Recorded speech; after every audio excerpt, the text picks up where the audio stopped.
Hi, ಇದು Daivik Raj vlogs. ಎಲ್ಲ please like ಮಾಡಿ, ಶೇರ್ ಮಾಡಿ, ಸಬ್ಸ್ಕ್ರೈಬ್ ಮಾಡಿ, ಕೆಳಗಡೆ ಇರೋ ಬೆಲ್ ಬಟನ್ ಮೇಲೆ ಪ್ರೆಸ್ ಮಾಡಿ. ನಾನು ಯಾವುದೇ ಹೊಸ ವೀಡಿಯೋ ಅಪ್ಲೋಡ್ ಮಾಡಿದ್ರು ನಿಮಗೆ ನೋಟಿಫಿಕೇಷನ್ ಬರುತ್ತೆ. ನಾನು ಲಾಸ್ಟ್ ವೀಡಿಯೋದಲ್ಲಿ ರಾಮನಗರಕ್ಕೆ ಹೋಗಿದ್ವಲ್ಲ, ಅದನ್ನು ಅಪ್ಲೋಡ್ ಮಾಡಿದೆ. ನೆಕ್ಸ್ಟ್ ಲೆಂತ್ ಜಾಸ್ತಿ ಆಯಿತು ಅಂತ ಹೇಳಿ ನಾನು ಶ್ರೀ ಚಾಮುಂಡೇಶ್ವರಿ ಬಸಪ್ಪನವರ ಪುಣ್ಯಕ್ಷೇತ್ರಕ್ಕೆ ಹೋಗ್ತಾ ಇದ್ದೀವಿ. ನಾವು ಮದ್ದೂರು ಮುಖಾಂತರ ಹೋಗ್ತಿದ್ದೀವಿ. ಮದ್ದೂರಿನಿಂದ 23 ಕಿಲೋಮೀಟರ್ ದೂರದಲ್ಲಿದೆ. ಇದು ಗೌಡ್ಗೆರೆ, ಮಳ್ಳೂರು ಹೋಬಳಿ, ಚನ್ನಪಟ್ಟಣ ತಾಲೂಕು, ರಾಮನಗರ ಜಿಲ್ಲೆಗೆ ಸೇರಿದೆ. ಇದು ಭಾರತಾದ್ಯಂತ ಪ್ರಸಿದ್ಧವಾಗಿದೆ. ಸುಮಾರು ಜನ ಈ ದೇವಸ್ಥಾನ ನೋಡೋಕ್ಕೆ ಅಂತ ಬರ್ತಾರೆ. ಹಾಗೆಯೇ ನಾವು ಕೂಡ ಇಲ್ಲಿ ಬಂದಿದ್ದೀವಿ. ಅರ್ಧ ದಾರಿಯಷ್ಟು ಮಾತ್ರ ಮಣ್ಣಿನ ರೋಡ್ ಇದೆ. ಅದು ಬಿಟ್ಟರೆ ರೋಡ್ ಚೆನ್ನಾಗಿತ್ತು. ಹಾಗೆ ಇಲ್ಲಿ ವೆಹಿಕಲ್ಸ್ ನಿಲ್ಸೋಕ್ಕೂ ಪಾರ್ಕಿಂಗ್ ವ್ಯವಸ್ಥೆ ಎಲ್ಲ ಚೆನ್ನಾಗಿದೆ. ಅಲ್ಲೊಂದು ಕಡೆ ತೋರಿಸಿದ್ನಲ್ಲ, ಅಲ್ಲೊಂದಿತ್ತು. ನಾವಿಲ್ಲಿ ಕಾರ್ ಪಾರ್ಕ್ ಮಾಡಿದ್ವಿ. ಇನ್ನೂ ಮುಂದೆ ಕಾರ್ ಪಾರ್ಕ್ ಮಾಡ್ಬೋದು ಅಂತ ನಮಗೆ ಗೊತ್ತಿರಲಿಲ್ಲ. ಬಟ್ ಇನ್ನೂ ದೇವಸ್ಥಾನದ ಹತ್ರನೂ ಕಾರ್ ಪಾರ್ಕಿಂಗ್ ಮಾಡ್ಬೋದು. ಹಾಗೆ ಆಟೋಗಳು ಕೂಡ ಇದೆ. ಚನ್ನಪಟ್ಟಣಕ್ಕೆ ಹೋಗೋರು ಆಟೋದಿಂದನೂ ಕೂಡ ಹೋಗ್ಬೋದು. ಈಗ ಬಸ್ಸಿಂದ ಬಂದವ್ರಿಗೆ ಆಟೋ ಮುಖಾಂತರನಾದರೂ ದೇವಸ್ಥಾನಕ್ಕೆ ಹೋಗ್ಬೋದು. ನೋಡಿ, ಇಲ್ಲೂ ಕೂಡ ಪಾರ್ಕಿಂಗ್ ಪ್ಲೇಸ್ ಇತ್ತು, ನಮಗೆ ಗೊತ್ತಿರಲಿಲ್ಲ. ನಾವು ಅದಕ್ಕೆ ಹಿಂದೆನೇ ಪಾರ್ಕ್ ಮಾಡಿಬಿಟ್ವಿ. ಸ್ವಲ್ಪ ದೂರ ನಡೆದ್ವಿ, ಜಾಸ್ತಿ ದೂರ ಏನು ನಡೀಲಿಲ್ಲ. ಹಾಗೆಯೇ ಮುಂದೆ ಹೋಗ್ಬೇಕಾದ್ರೆ ಹೋಟೆಲ್ಗಳು, ಪುರಿ ಖಾರದ ಅಂಗಡಿ, ಹಾಗೆಯೇ ಮಕ್ಳಿಗೆ ಆಟ ಸಾಮಾನಾಗಿರ್ಬೋದು, ಪ್ರತಿಯೊಂದು ಕೂಡ ಇಲ್ಲಿ ಸಿಗ್ತಿತ್ತು. ನಾವಿನ್ನೇನು ದೇವಸ್ಥಾನದ ಹತ್ರನೇ ಇದ್ದೀವಿ. ದೇವಸ್ಥಾನದ ಹತ್ರ ಬರ್ತಿದ್ದಂಗೆ ಅಲ್ಲಿ ನಲ್ಲಿ ಇಟ್ಟಿದ್ರು. ಕೈಕಾಲು ತೊಳ್ಕೊಳ್ಳೋಣ ಅಂತ ಹೇಳಿ ಅಲ್ಲೆಲ್ಲ ಕೈಕಾಲು ತೊಳ್ಕೊಂಡು ನಂತರ ದೇವಸ್ಥಾನದೊಳಗಡೆ ಹೋಗೋಣ ಅಂತ ಅಂದ್ಕೊಂಡ್ವಿ. ಮತ್ತು ಈ ದೇವಸ್ಥಾನ ಬೆಳಗ್ಗೆ 4 ಗಂಟೆ 4:15 ಓಪನ್ ಆಗುತ್ತಂತೆ. ಅಭಿಷೇಕ ಅರ್ಚನೆ ಎಲ್ಲ ಆಗಿ ದರ್ಶನಕ್ಕೆ 5:30 6 ಗಂಟೆಗೇನೋ ಬಿಡ್ತಾರೆ ಅಂತ ಹೇಳ್ತಿದ್ರು.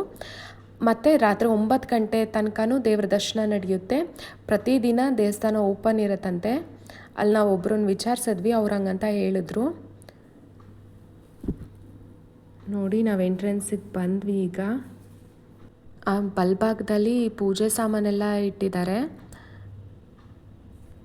ನೋಡ್ಬೋದು, ಇಲ್ಲೆಲ್ಲ ಕಾಯಿ ಕಟ್ಟಿದ್ದಾರೆ.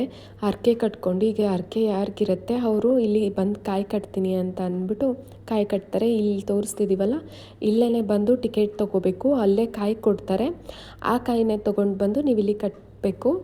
ನೀವು ಎಷ್ಟು ವಾರ ಬಂದು ಕಟ್ತೀನಿ, 3 ವಾರ 5 ವಾರ ನಿಮಗೆ ಅನುಕೂಲ ಆಗುತ್ತೆ ಅಷ್ಟು ವಾರ ಹರಕೆ ಕಟ್ಕೊಂಡು ಈ ತಾಯಿಗೆ ಬಂದು ಇಲ್ಲಿ ಕಾಯಿ ಕಟ್ಟಿದ್ರೆ ನಿಮ್ಮ ಕಷ್ಟಗಳೆಲ್ಲ ಪರಿಹಾರ ಆಗುತ್ತೆ. ಯಾವುದೇ ಥರ ತೊಂದರೆ ಇದ್ದರೂ ಅದು ದೂರ ಆಗುತ್ತೆ.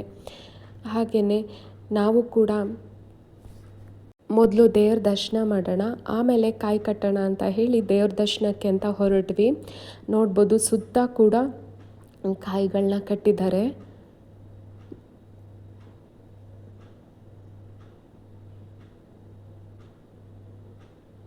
ನಾವು ಹೋಗಿದ್ದ ದಿನ ಅಂತ ಏನು ರಶ್ ಇರಲಿಲ್ಲ, ಸ್ವಲ್ಪ ರಶ್ ಇತ್ತು ಅಷ್ಟೇ. ಶ್ರೀ ಚಾಮುಂಡೇಶ್ವರಿ ಬಸವನವರ ಪುಣ್ಯಕ್ಷೇತ್ರ ಇದು ಭಾರತಾದ್ಯಂತ ಪ್ರಸಿದ್ಧವಾಗಿದೆ. ಹಾಗೆ ತನ್ನ ಕಷ್ಟಗಳನ್ನೆಲ್ಲ ಪರಿಹರಿಸು ಅಂತ ಹೇಳಿ ಈ ತಾಯಿನ ಕೇಳಿಕೊಂಡು ಸುಮಾರು ಊರುಗಳಿಂದ ಭಾರತಾದ್ಯಂತ ಎಲ್ಲ ಬರ್ತಾರೆ ತಾಯಿನ ಕೇಳ್ಕೊಳ್ಳೋಕ್ಕೆ.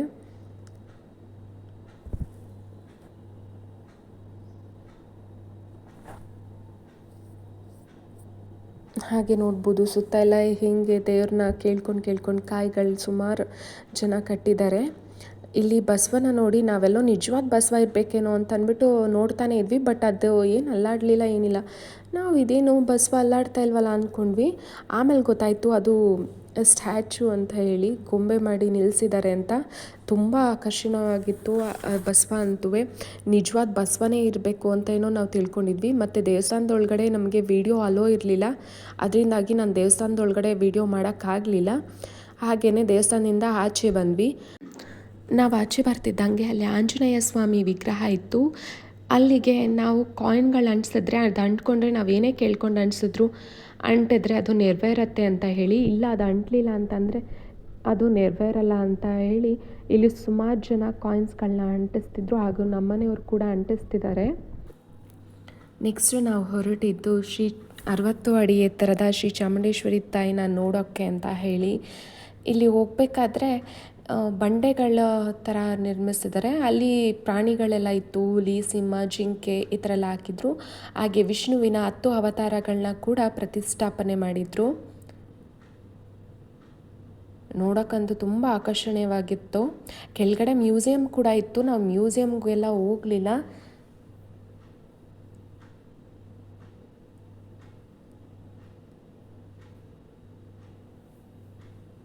ನೋಡ್ಬೋದು ಎಷ್ಟು ಚೆನ್ನಾಗಿ ಕಾಣಿಸ್ತಿದ್ದಾರೆ ಅಂತ ಹೇಳಿ.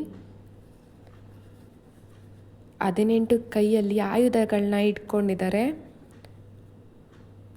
ಹಾಗೆ ಚಿಕ್ಕದೊಂದು ಪ್ರತಿಮೆ ಫಸ್ಟ್ ಮಾಡಿ ಅದಕ್ಕೆ ಪೂಜೆನ ಸಲ್ಲಿಸ್ತಿದ್ರಂತೆ. ಈ ಪ್ರತಿಮೆ, ಚಿಕ್ಕ ಪ್ರತಿಮೆ ಏನಿದೆ ಅದೇ ಥರ ಈಗ ದೊಡ್ಡ ಪ್ರತಿಮೆನ ಮಾಡಿ ನಿಲ್ಲಿಸಿದ್ದಾರೆ. 18 ಕೈಯಲ್ಲೂ ಕೂಡ ಆಯುಧಗಳಿದ್ದಾವೆ ನೋಡಿ. ಇಲ್ಲೆಲ್ಲ ಜಿಂಕೆಗಳು, ಹುಲಿ ಎಲ್ಲ ಇನ್ನೂ ಇದೆ, ಮತ್ತು ಇನ್ನೂ ಕಾಮಗಾರಿ ನಡೀತಿದೆ ನೋಡಿ. ಇಲ್ಲೂ ಕೂಡ ವಿಷ್ಣುವಿನ ಆ ಕಡೆ ಸೈಡ್ 5 ವಿಷ್ಣುವಿನ ಅವತಾರಗಳಿತ್ತು, ಮತ್ತು ಈ ಕಡೆ ಸೈಡು ಕೂಡ 5 ವಿಷ್ಣುವಿನ ಅವತಾರಗಳಿದೆ.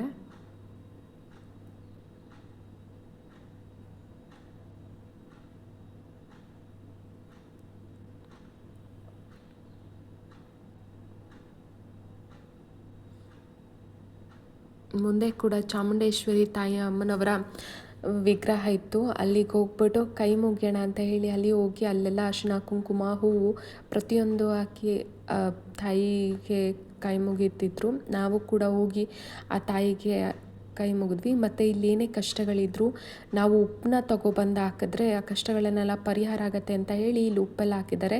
ನೆಕ್ಸ್ಟ್ ನಾವು ಬಂದಿದ್ದು ಬಸಪ್ಪನ ಸನ್ನಿಧಿಗೆ. ಇಲ್ಲಿ ಬಸವಣ್ಣನವರಿದ್ರು, ಅಲ್ಲಿ ಹೋಗಿ ಕೈ ಮುಗಿದ್ಕೊಂಡು ಬರೋಣ ಅಂತ ಹೇಳಿ ಹೋದ್ವಿ.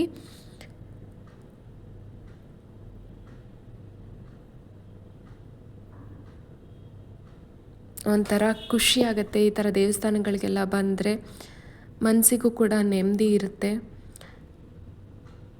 ಇಲ್ಲೂ ಕೂಡ ಚಾಮುಂಡೇಶ್ವರಿ ಅಮ್ಮನವರ ಪ್ರತಿಮೆ ಇದೆ, ಅಲ್ಲೂ ಕೂಡ ಕೈ ಮುಗಿದು ನೆಕ್ಸ್ಟು ಬಸವಣ್ಣನಿಗೆ ಕೈ ಮುಗಿಯೋಣ ಅಂತ ಹೋದ್ವಿ.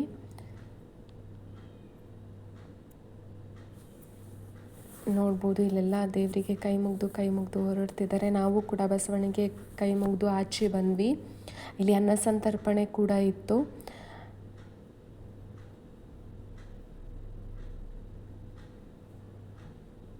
ನೋಡಿ ಎಷ್ಟು ಚೆನ್ನಾಗಿದೆ ಅಂತ ಹೇಳಿ. ನಾವೀಗ ನೆಕ್ಸ್ಟು ಹೊರಡೋಣ ಅಂತ ಹೇಳಿ ಹೊರಟ್ವಿ. ಇಲ್ಲೇ ನೋಡಿ ಟಿಕೆಟ್ ಕೌಂಟರ್, ನಿಮ್ಗೆ ಯಾವುದೇ ಥರದ ಮಾಹಿತಿ ಬೇಕಾದರೂ ಇಲ್ಲಿ ಸಿಗುತ್ತೆ. ಹಾಗೆ ಕಾಯಿ ಕೂಡ ಇಲ್ಲೇ ಕೊಡೋದು. ನಾವು ನೆಕ್ಸ್ಟು ಮಳವಳ್ಳಿಗೆ ಬಂದ್ವಿ. ಮಳವಳ್ಳಿಲಿ ಆನ್ ದ ವೇ ಹೋಗ್ಬೇಕಾದ್ರೆ ಮಾದಪ್ಪನ ಸನ್ನಿಧಿ ಇತ್ತು, ಅಲ್ಲಿಗೂ ಹೋಗಿ ಕರ್ಪೂರ ಹಚ್ಚಿ ಮಾದಪ್ಪನ ದರ್ಶನ ಮಾಡೋಣ ಅಂತ ಹೇಳಿ ಹೊರಟ್ವಿ. ಇವತ್ತಂತೂ ನಮಗೆ ತುಂಬ ಖುಷಿ ಆಯಿತು. ಯಾಕೆ ಅಂದರೆ ಒಂದೇ ದಿನದಲ್ಲಿ 3 ದೇವಸ್ಥಾನಕ್ಕೆ ಹೋಗಿದ್ದೀವಿ. ಮನಸ್ಸಿಗೂ ಒಂಥರ ನೆಮ್ಮದಿ ಇತ್ತು. ಇಲ್ಲಿ ಮಾದಪ್ಪನ ಹುಲಿ ಮೇಲೆ ಕೂರಿಸಿ ರಥ ಎಳಿಯೋಕ್ಕೆ ಸಿದ್ಧತೆ ಮಾಡ್ತಾ ಇದ್ದಾರೆ.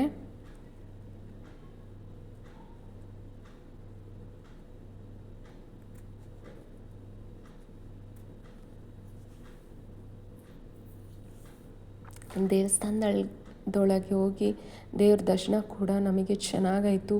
ನಮಗೆ 3 ದೇವಸ್ಥಾನದಲ್ಲೂ ಕೂಡ ದೇವ್ರ ದರ್ಶನ ತುಂಬ ಚೆನ್ನಾಗಾಯಿತು. ನೋಡಿ ಮಾದಪ್ಪನ ಕೂರಿಸಿದ್ದಾರೆ, ಇನ್ನೇನು ತೇರು ಎಳಿತಾರೆ. ಮಾದಪ್ಪಂದು ಪೂಜೆ ಕೂಡ ಸಲ್ಲಿಸ್ತಿದ್ದಾರೆ. ನಮಗೆ ಒಂಥರ ಖುಷಿ ಆಗ್ತದೆ ಇದನ್ನೆಲ್ಲ ನೋಡಿ. ನೆಕ್ಸ್ಟು ಅಲ್ಲೇ ಎದುರುಗಡೆ ಇದ್ದಂಥ ಬಸವಣ್ಣನಿಗೆ ಕೈ ಮುಗಿದು ಪ್ರದಕ್ಷಿಣೆ ಹಾಕೋಣ ಅಂತ ಹೇಳಿ ಹೋದ್ವಿ. ಅಲ್ಲೂ ಕೂಡ ಬಸವಣ್ಣನಿಗೆ ಕೈ ಮುಗಿದು ಪ್ರದಕ್ಷಿಣೆ ಹಾಕಿ ನೆಕ್ಸ್ಟು ನಾವು ಮನೆ ಕಡೆ ಹೊರಟ್ವಿ. ಈ ವಿಡಿಯೋಗಳೆಲ್ಲ ನಿಮಗೆ ಇಷ್ಟ ಆಗಿದ್ದರೆ ಪ್ಲೀಸ್ ಲೈಕ್ ಮಾಡಿ, ಶೇರ್ ಮಾಡಿ, ಸಬ್ಸ್ಕ್ರೈಬ್ ಮಾಡಿ. ಹಾಗೆ ಕೆಳಗಡೆ ಇರೋ ಬೆಲ್ ಬಟನ್ ಮೇಲೆ ಪ್ರೆಸ್ ಮಾಡಿ. ನಾನು ಯಾವುದೇ ಹೊಸ ವಿಡಿಯೋ ಅಪ್ಲೋಡ್ ಮಾಡಿದ್ರೂ ನಿಮಗೆ ನೋಟಿಫಿಕೇಷನ್ ಬರುತ್ತೆ. ಹಾಗೆ ನನಗೆ ಹೆಚ್ಚು ವೀಡಿಯೋಸ್ ಮಾಡೋಕ್ಕೆ ಎಂಕರೇಜ್ ಮಾಡಿ. Thank you for watching.